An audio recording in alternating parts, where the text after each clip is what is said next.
Hello,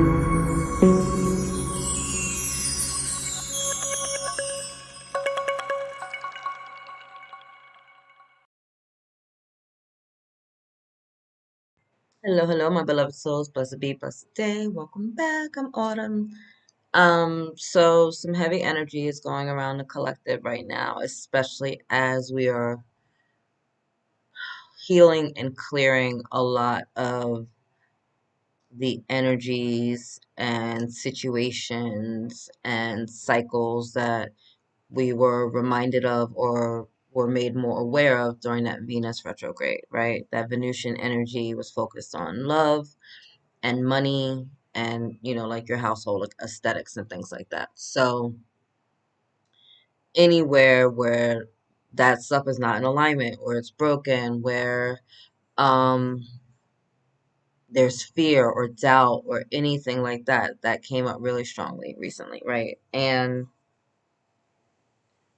when Venus goes retrograde, the rose colored glasses can be on often, right? And so not only do we have these people from our past coming up, right? Or we're having memories of our past, right? It can bring this energy of kind of like romanticizing things, right? Say you're with somebody for like 5 years, right? And for a large part of that time, it was tumultuous and chaotic and unhealthy and toxic, right? But during these transits, right, we are focused on the good times, right? So the day where we weren't being abused. We weren't being lied to. We didn't look like a fool. We weren't being cheated on. We didn't give our power away. Like, those are the days we're focusing on when it felt good, when we felt loved, when we felt seen and heard, and we were laughing and we were touching, and there was caresses and there was these beautiful moments of sharing intimacy. And that's whether this is a sexual partner or not, right? Like, you can have that relationship with your parents, right? Like, there's a time where, like, maybe had a really great relationship with your mom or had a really great relationship with your dad, and now you guys aren't in alignment, right? And so you can feel that way about your children, like whatever it is, you can just have this energy coming up of the things that you're missing, right? Or the things that were good. And I see 10:10 on the clock, and 222 in front of me. That's funny. And with the blessing and the support of the universe right now, we're being called to look at these energies for what they are and then to do something about it, right? To be able to heal it. We got to see it, and we got to see it to heal it, right? We got to feel it to heal it. Like, that's why this stuff is coming up, so that we can see it and we can do something about it. We can shift our perspectives. And that was a lot that came up recently. It's about shifting your perspectives. But, I was in a relationship, and I think that's why they brought this up, because that's an old energy that I'm like clearing out right now. But, you know, there's three big things about me.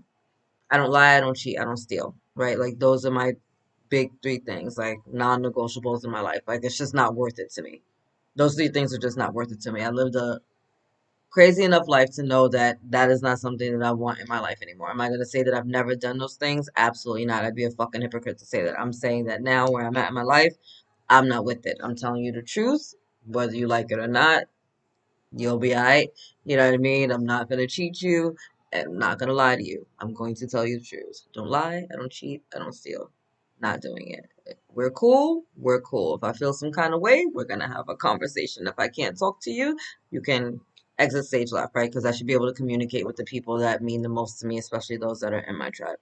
So I was with someone who was kind of narcissistic. That was a beautiful gift of a relationship for a lot of reasons, even though it wasn't, Again, it's all about perspective, right? I dated this person for about 3 years, and we healed through relationships on this planet, right?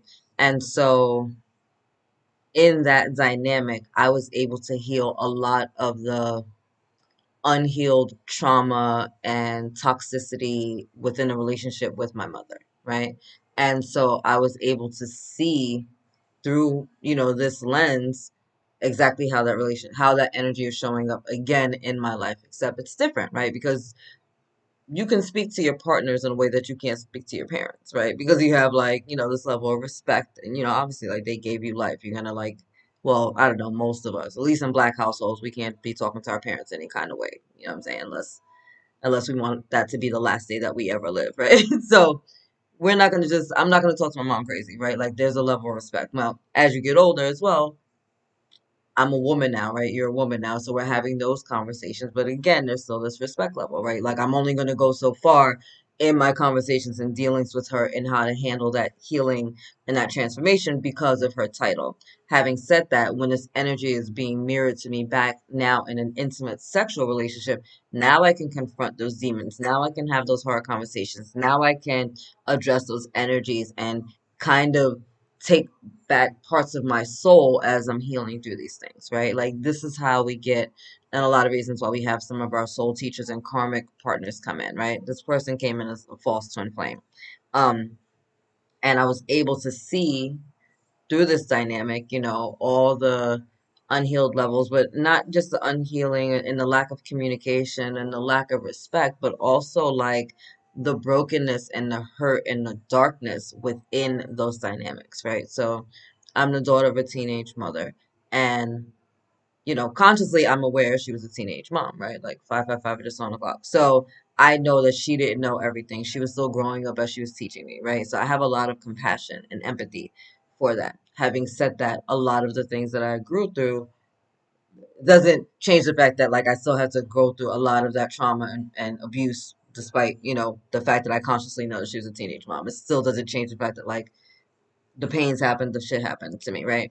Um and so, and dealing with someone now in an intimate setting who has that same kind of darkness and energy and shadow over them, and seeing it play out and seeing how they're responding to it and seeing the accountability or lack of accountability or the awareness or the lack of awareness and just seeing a lot of shifts. And it really opened my eyes to a lot of things. So, although I had to grow in that situation from some of my own doubts, fears, and lack of worthiness that I was dealing with on a separate level, it also gave me the opportunity to heal some of the wounding within my maternal lineage, right? Within the relationship between me and my mother and my maternal lineage and going back. So, and I'm bringing all this up, and I think I said it quickly on my other channel, The Enlightened Daughter, but it's about finding the gifts and the blessings and the grace in these moments. And I know that it doesn't always feel like this. It's easy for us to be mad and to play victims and to point fingers and to, well, they did this and they did this and they had no right to hurt me. And like my ex, like I'm not big on abuse, right? I grew up in a lot of abusive situations. I saw a lot of abuse growing up. It was disgusting, just seeing just the way people just beat on each other because they couldn't deal with their own emotions and fears and whatever, right? And so physical abuse was always a deal breaker for me. Now, having said that, I wasn't aware until I started growing through these situations and relationships about, the financial abuses that come in relationships, or the emotional abuse, or the sexual abuse, or there's like there's all these other abuses that are not going to show up physically, right? Punch me, that bruise is gonna go away. The shit that you say to me and the seeds that you plant are a different kind of monster, right? So they take root in a different way. So having to heal all of those energies as well, right? Again, you're growing up in abuse and you're kind of bringing it forward with you into this life, and then seeing it play out, right, in all these different areas of your life. So I'm growing through those things of learning to get my worth back, learning to get my power back, learning to love myself back, trying to clear the weeds out of the garden of my mind that planted seeds of doubt and fear and frustration and lack of worthiness. I understand, right? Like I'm a black girl growing up in the hood in New York City, right? So there's racism, there's poverty, there's a lot of stuff going on, right? On top of the dysfunctional relationships going on around me, right? So in the midst of all of this, there's blessings, right? Because despite all the abuse and pains that I went through, it made me very strong. It made me very resilient. It made me very independent, right? It also made me very compassionate. I have a huge heart and I love people and I recognize pain and I recognize hunger and I recognize, exhaustion. I recognize dysfunction and I recognize darkness, right? And it allows me to shine my light brighter and to bring more people into the fold and to hold space for people, especially people that are judged and condemned so much by society and by our world. My ex worked was a street pharmacist, we'll put it that way. He does a lot of things, but he basically worked in the street. And in that lifestyle and in dealing with him, I was able to see the darkness from another perspective, right? And I know that's kind of weird, but I'm a light worker, right? I'm sunshine. It serves no purpose for both of us to be lit right now, right? Because you guys can't really see me or the sun really well. It's just kind of like an annoying light. So I go into the darkness because that's where the light is needed, right? And so I was gifted this relationship to heal the wounding and the trauma with my mother, or my mama, right? And also to be able to do the work that I needed to do for part of the collective in that darkness, in those dark spaces, to remind the people that felt that they were trapped and hopeless and unloved and unworthy and, you know, invalids basically, that that's not true, that that's not how God sees them, that that's not the truth of who they are, and that this is a dark moment or this is a shadow, but this is not their being, and that we can take these cloaks off, right? And so I'm saying all that to say this because this came up really strongly today, that there are gifts. It's 11:11 on the clock. There's gifts within all of this. There's blessings within everything. Through our pains, through our trials, through our afflictions, through our traumas, through the storms of life, right? Through the delays, through the obstacles. It can feel overwhelming. It can feel suffocating. It can feel stagnant, like nothing is happening, but there's things are always in motion, right? We don't feel the earth spinning every day on its axis, but it's still in motion, whether we're aware of it or not. And you need to be aware of that. Like things are always in motion for you, and things are always working for your highest and greatest good. Again, I'm going to say this. I was gifted that relationship to heal maternal wounding, to reclaim my own sovereignty and self worth and deservedness, and also to shine a light to others that were in the midst of that darkness. Okay, so I can say that now. I can step back and look at that situation now, and I can bless it, and I can be grateful for it, and I can see the grace in it. But did I see that in the midst of everything? Fuck out of here. No. Did I see? I saw part of it. I saw the light work that I was doing. That was very clear to me. But all the shit within my own energetic field and timelines that needed to be fixed and stuff, I wasn't even aware that those were a thing until I was in that situation. And I think you guys need to be aware of that. Like, you're not always going to be aware of why you're being brought through these storms.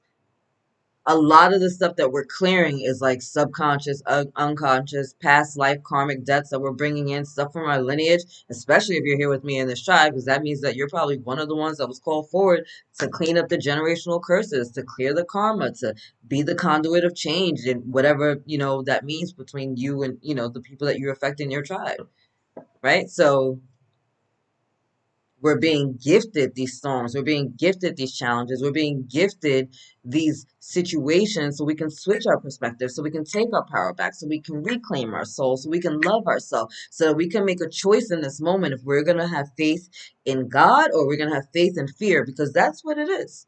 When we're fearing and we're doubting, that means we've switched things up and we got it wrong, and we've taken our faith away from the divine, the higher self, the universe, the higher consciousness, the thing that has given us life, and we instead have started putting our faith in worshiping fear, right? And you cannot have two masters. We all know this. And so we're at, you have to get to a point where it's like, do I trust in this storm, knowing that God has got me? I'm going to walk through the storm knowing that God has got my back. And though I walk through the valley, right? Shadow of death. I shall fear no evil. No weapon formed against you shall prosper, right? But it doesn't mean the weapons aren't going to form. It just means that they're not going to take over. So when you're getting delays, when you're getting denials, when you're getting frustrations, when you're hitting these walls, when you're hitting these blocks, where you're feeling these challenges, where you're feeling these obstacles, understand that it doesn't change anything about where you're headed. You are still guaranteed protection and success on your path as long as you choose to keep going, right? You choose to love yourself. You choose to forgive yourself. You choose to take accountability and ownership and responsibility for the choices that you've made, right? You choose to to see the grace and the gift in the situations that you're in. And you also choose to take, full responsibility for the fact that sometimes we betray ourselves, right? How often are you in a situation and your no becomes a yes when you don't want it, and you offer to do something that you really didn't want to do, or you spend time with someone, or you give somebody another chance when you really don't want to. And the I find the worst betrayal is the one that I do to myself, not the one that I give to other people, right? Like, and it's not like I'm out here like betraying people and lying to people. It's not. But to me, it's easier to ask for forgiveness from another person and to receive that back than to forgive myself in a lot of senses, right? Because again, you're betraying yourself. You betrayed your own soul. You betrayed your own goals and dreams. You betrayed your own voice, right? And that shit hurts. And so then we need to bring in the energy of forgiveness once again to learn to forgive ourselves for the times that we didn't even love ourselves enough to stand in our truth, to speak our voice, to stand in our power, right? And the times where we just felt like we couldn't. There are many times where you physically can't do anything about the stuff that's happening. Your child,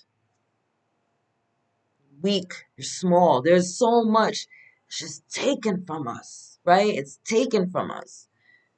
And it hurts. And then we get into these relationships with people and it's happening again. And we're like, what is happening? God, why do you hate me? Maybe I'm not good enough. Maybe I deserve this, right? They beat on me because I deserve for them to beat on me. They lie to me all the time because I deserve it. Because why would anyone want to be with someone like me? Why would anyone love me? Why would anyone value me? Why would anyone respect me? Look at me. I'm dumb. I'm skinny. I'm fat. I'm ugly. I'm too tall. I'm too short. I don't make enough money. I didn't grow up in the right neighborhood. I mean, we can come up with all types of funky shit for people to make up. But at the end of the day, it goes back to one thing. You don't feel worthy, deserving, or loved.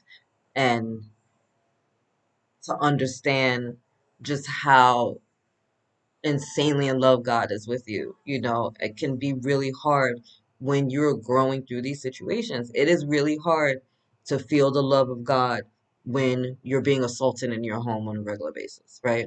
It is really hard to see and feel the love of God when there's a person telling you that they love you one minute and they're trying to knock your head off your neck the next minute, right? It's hard to believe that there is a loving God when you're being abused by the very people that are supposed to take care of you. I understand. I understand. I absolutely understand. It's fucking devastating. I've cried myself to sleep more times than I can count, care to remember, as a child, as an adult. And I have come to understand, through many years of working and pain and crying and trying to understand God's grace, that it's not, again, this is not a punishment. This is not um, God hating you or ignoring you or God not existing in these situations, right? And I know that's a hard thing to hear because it's like, why would anyone choose that? Why would a child want to be hurt? Well, it's not that we're choosing to be hurt, but sometimes we choose these really complicated life lessons, and this is how it can kind of play out, right? So some of us have been born into families that are a little bit challenging and unhealthy and kind of toxic and narcissistic, and that is for us to be the conduits of change in those families, to not recreate the same pain, to not be the hurtful one, right? Like, it would be easy for me when my kids be acting up to just pop one time, give them the one time for the one time, right? Like, that's how I grew up. You just pop, pop, pop, pop, pop, pop. There was more popping than conversations, right? Sort of grew up around. It's not like it was just my house and my family. It was just where it was. Like I said, it was normal to see somebody beating on another person growing up. You know what I mean? Husbands beating on their wives and girlfriends, or men beating on their female partners, everybody beating on the kids beating each other up. Like, it's just everywhere you went, there was just, violations going on, right? So I communicate a lot with my children, right? And I speak and I may get frustrated, but I use words and I try to give them scenarios and stories and I try to talk to them. And, I know sometimes they be looking at me like, if this bitch don't stop talking, but to me, it's like, yo, let me talk to you because these hands hurt. You know what I mean? Like, trying not to hurt you right now. I'm trying to level it out, right? So we get gifted with these situations where we get to be in that moment, the change. Do we do the same thing that was done to us and keep recreating the cycle, or do we in these moments shift and try to do something differently, right? We're being called right now and being supported right now to look inside, to reflect, to have a minute of reflection and retrospection. And I know things are slowing down, but it's slowing down because they want you to stop and think and analyze. Like, take a step back, right? And look at your life as a whole and just start breaking it down. Like, am I happy? Am I happy as far as my health? What about my wealth? What about my relationship with my body, my relationship with my family, my relationship with my, extended family, my relationship with my coworkers, my relationship with my business or my career, right? Like, start taking stock of your life on a scale of 1 to 10. How does every area start adding up? You know what I mean? Like, there are going to be areas that are a lot better off than other areas, right? And there are going to be areas that need work. We're all a work in progress. This is not a bad thing. It's not a bad thing. That's why you woke up this morning so you can do something else, right? It's just, if you were done, you would have been done. Ashes to ashes, dust to dust. We'll see you in the next lifetime, right? Moving on. So anything that's really like a 7 or below, we want to take a look at, but we don't need to do it all at once, right? It's like, oh my God, like, I haven't spoken to my parents in 10 years, and you know, um, I'm 10, 15, I don't know, 50 pounds overweight, and I'm not making enough money at work. And it's just like almost like you start looking at something, you start panicking. It's like, nope, let's not panic. We can do one thing at a time, right? Like, I'm not making enough money at work. Okay, I'm a little overweight. Okay, I haven't spoken to my parents. Okay, those are 3 things we can deal with. One thing at a time. Well, the weight thing. Tomorrow, when you get up, maybe walk a little bit, right? Get up about 15, 20 minutes earlier and go for a walk. You got stairs at your job, walk up the steps instead of taking the elevator, and no soda tomorrow, just water. All right, we'll start there and we'll just shift with that tomorrow. As far as the money, okay, well, let's take a look at your job. Are you doing something you like? Have you asked when was the last time you got a raise? Have you spoken to your employer about getting a raise? Maybe that's the conversation you need to have. You start putting feelers out there. Maybe it's time to update your resume. There are things that we can do, but it doesn't all have to happen today, right? And in the situation with your parents, maybe they live far away. Maybe they're not open to a conversation, or maybe you're not ready to have that conversation. So then that's when you go into stillness. That's when you go into prayer. Two, two, two, two. Two is the number of duality, partnerships, relationships. So evidently that's for some of you. Um, maybe they're not open to it. Maybe you're not open to it. Um, but we can always go into prayer, go into meditation, and we can give it to God, right? We can call in the full court of atonement to kind of put everybody there to heal the situation. We can just call upon their higher selves and ask our higher selves and just ask for them to meet and to resolve any and all conflict from like the points of origin on the timeline, for an amicable dissolution of the issue so that you can move forward with it, right? Like, it may be hard for you to forgive or to even think about forgiving, or you may feel justified in it, right? We can go into prayer, we can go into meditation about that. I'm big on writing letters, right? Write a letter to your mom and dad, like, fuck, I'm fucking pissed off. Like, this is how I feel about this situation, and this is fucked up. And I mean, in the letter, because it's a letter, you're not directly talking to your parents, you can be free to say whatever you want, however you would state it, right? So if you're a person that uses a lot of profanity, but you don't curse around your parents, that is the opportunity for you to get your fucking rocks off, right? Like, if you know that sometimes it's hard for you to speak to your mom or your dad, this is the opportunity for you to get it all out. Because there's not going to be any interruption. There's no judgment. This is you saying everything you would say if you were free to speak, and you're going to write in a letter. And when you're done with that letter, and you got your tears on it and the snot because you've been crying, you're fucking furious, and it's wrinkled, and half of it is like illegible, and it's smeared, and none of that matters because you're gonna take that beautiful letter, that letter that just freed your soul, and you're gonna rip it up or burn it, right? You can tear it up as small as you can. You can burn it if you can. You can flush it down the toilet. Ashes to ashes, dust to dust. You put it out there. You've cleared your conscience. You've called on the Most High for forgiveness. You've said everything you needed to say. You've gotten that poison out of your body, and you have just freed your soul. You have given grace and love to the other soul, whether they're receiving it or not, whether they're still here embodied or not, it doesn't matter. The process is a healing conduit for yourself, right? And so that's how we can do with a lot of these things. When we take a step back during this time, during these retrogrades, and it's time for us to take a step back and see the grace and the things that have occurred. Take a step back and see the gift that has been given to us with all of these changes. Okay. So, guys, another episode of Soul Sex. Anyway, uh, this is important, you know? Like, it's important to forgive, it's important to heal, it's important to